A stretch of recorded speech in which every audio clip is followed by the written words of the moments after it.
Hey guys, and welcome back to Battlefront updates and some patch information about Star Wars Battlefront. With the Battle of Jakku drop on the 1st of December, they also released a patch that changed quite a lot of things in the game. Some of these you probably noticed yourself, and some people also speculated that weapons like the cycler rifle has been buffed, but today we got the actual patch notes with the details on what was changed. The list is quite long and many of the changes are fixes to glitches in the game which I won't go through here. You can see a link to the full list in the description below, and I will only be going over the important gameplay changes here, so let's get straight into it.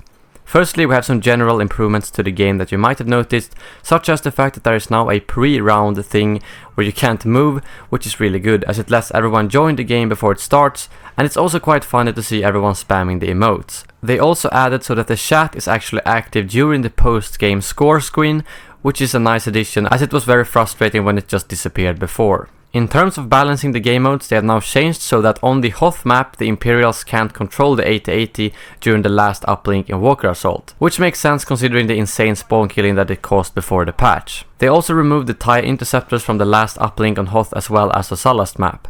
I do understand why they removed them since the snowspeeders get shot down so easily otherwise, but at this point the rebels are almost a bit too OP and they win the majority of the games, so I hope that they buff up the health of the 80-80, but keep these changes to make sure that the airspeeders are more usable. Now, over to the most important parts, the changes of the actual weapons and star cards. They have nerfed the explosive shot damage with 50%, which I guess makes sense. I used it a lot before and I absolutely destroyed the enemies, so I guess this change was needed in order to reduce the explosive spam. They also nerfed the Barrage a lot. The fuse time has now been changed from 0.5 to 1 second up to 2 to 2.25 seconds, which is a huge nerf. They also nerfed the damage and the damage radius of the Barrage. In my opinion, they nerfed it too hard, as now it's super easy to actually dodge the projectiles since they have such a slow fuse time. They should just have nerfed the damage in my opinion, not the fuse, damage and radius. I feel like they kind of did the same thing as the cycler rifle here, nerf it from being overpowered to near useless.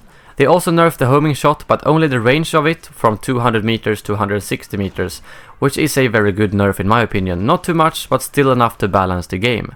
Lastly, they also nerfed the impact grenade, both the radius, surrounding damage and impact damage. The info here is a bit confusing though, as it says that they nerfed the impact damage from 100 to 90, but I'm pretty sure I've still died from an impact since the patch, but on the other hand they decreased the damage from the surrounding players from 130 to 100, so something is probably wrong with these numbers because it makes no sense that an impact hit would do less damage than the splash damage.